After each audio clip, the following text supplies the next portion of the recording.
Assalamu alaikum wa rahmatullahi wa barakatuh. Hi everyone, welcome back to my new video. So if you are a student wondering what is a literature review and how do I even start writing literature review, so then this video is just for you. So whether you are working on your first assignment or a major research student, so today we will go step by step from the basic to more advanced ideas. And yes, I will use real life examples to make everything super clear to you. So I will discuss part by part. So my first part is, what is a literature review? Okay, let's say you are going on a trip to a new place. Would you just start walking without checking the map?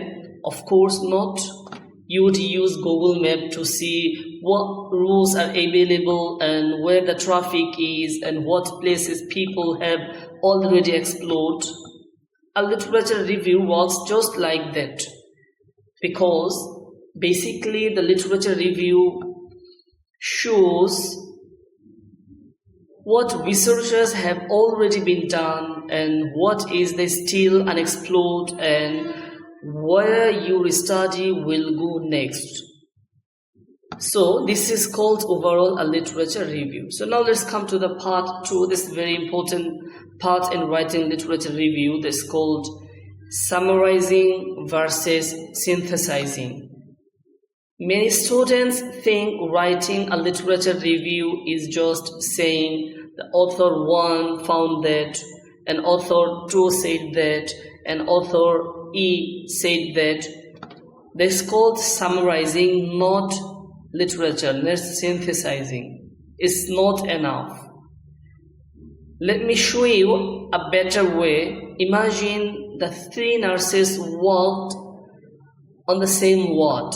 Nurse 1 said, hand washing reduced infection, and nurse 2 said, patients felt safer when nurses cleaned their hands. And nurse C said, nurses forgot to wash when in hurry. So instead of listing them, you should connect the dots and you should present in a way that creates a story. For example, we can say in this case, so many studies agree hand hygiene improves patient outcomes, but time pressure remains a major challenge. So I've said in a very systematical way. So I've already mentioned that hand hygiene improves patient care that I found from nurse A and nurse V, and I've also said that time pressure remains a major challenge. I found this data from nurse C. So actually this is called literature review. There's a difference between summarizing and synthesizing. So we should to be mindful when we're writing literature review. So okay, now let's jump to the part 3, why actually literature review is important. Because a good literature review helps you understand your topic better. And secondly, the literature review will show you what research already exists in your field, in your topic. And finally, it helps you find the gap, unanswered questions for you that you will explore. So these are the very basic and important benefits from the literature review. Okay, let's see an example from the nursing context. So say you want to study mental health among nursing students. So your literature review might reveal many studies on exam stress, and you may find some studies on anxiety and burnout. Even you may find general stress or mental health, but very few you will find on the impact of night shift during internship of nurses. Okay, let me explain. So you will find lots of articles on mental health in general way, but very few you will find there will be internship, there will be night shift, there will be talking about nurses. So this is your gap. Okay, so you have to focus on this area. Okay, now let's come to the part 4, the types of literature review. So I'd like to explain the types in a very simple way. So according to the Cooper 1948, literature review usually fall into 3 types. Number 1, integrative. Number 2, theoretical. Number 3, methodological. Integrative, theoretical, methodological. So what is integrative?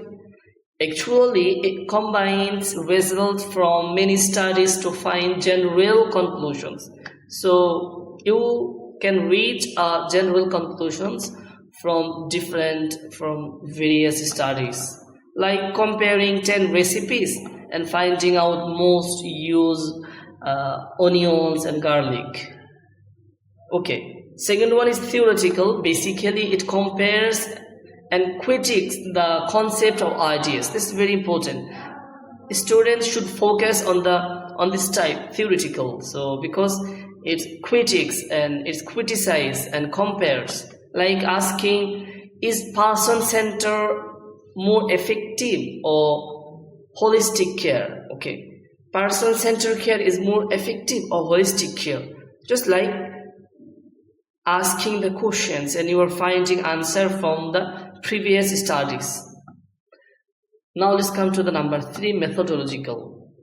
Basically, this type compares how studies were done, like seeing if surveys worked better than interview in finding patient satisfaction. So which methodological aspect, which data collection tools was good, and which data analysis method, and what participants were better suited for your research.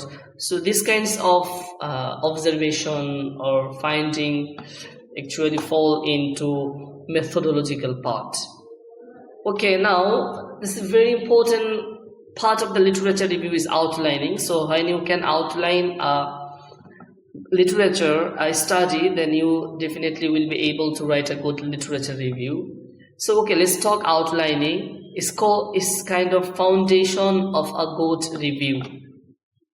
Imagine like building a house. So if you want to build a house, what will you do? Just first of all, will you think about tiles and painting or decoration? Not at all. As your focus will be on blueprint and design, and you will go to architectures for the blueprint. So the same thing with your literature review. So first of all, you have to focus on the blueprint and outline. So to outline better, so I can give you 3 suggestions. First of all, choose a general topic, for example, patient communication, and from that general topic, break into the themes. Like, you know that there can be different types of communication, like verbal skills, non-verbal cues, and emotional empathy, and lots of aspects in communication. So you should break it into themes, and then after breaking it into themes, you should arrange them logically. So from general to specific. Basically, your literature review will help the reader to go to the direct to the question. So research gap, what actually you are trying to find out.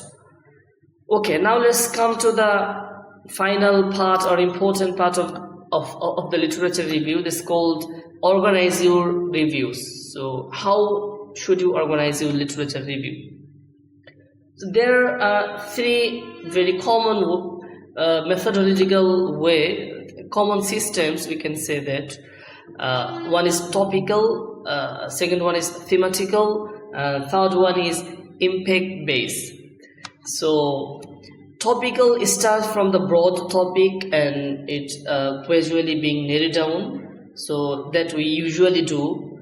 For example, you start with healthcare and then you focus on nursing, and then from the nursing you just move to the emergency room nursing. So it's very gradually. In terms of English, you started, for example, with English in Bangladesh, and English in English in Bangla media, and then English in Dhaka district, and English in Kanchon. So somehow just you are actually coming from a broad area to the narrow down. And the second one is thematic group studies by common themes. So you will arrange them. For example, you will start with stress and burnout, and then coping strategies. And the third one is impact based. So basically it is start from the strongest to the weakest effects. Even you can do the vice versa. So that's why there's many styles. So the main thing is that you have to choose the one that follows best your readers.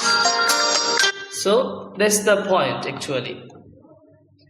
Okay, now let's finish and wrap up the session, or wrap up the video, by giving few suggestions. As a researcher, I found that. So start early, good reviews need time. So good reviews need time, and keep a literature map, and use reference manager digitally, such Jotaro, Mendeley. So that's it. So finally, you are not just collecting information, just rather than you are building a case like a lawyer preparing for the court. So the final message for you: you are the voice that connects everything together. Okay, thank you everyone. I hope you will get benefited from this video. See you in the next video. Till then, Allah Hafiz. Assalamu alaikum.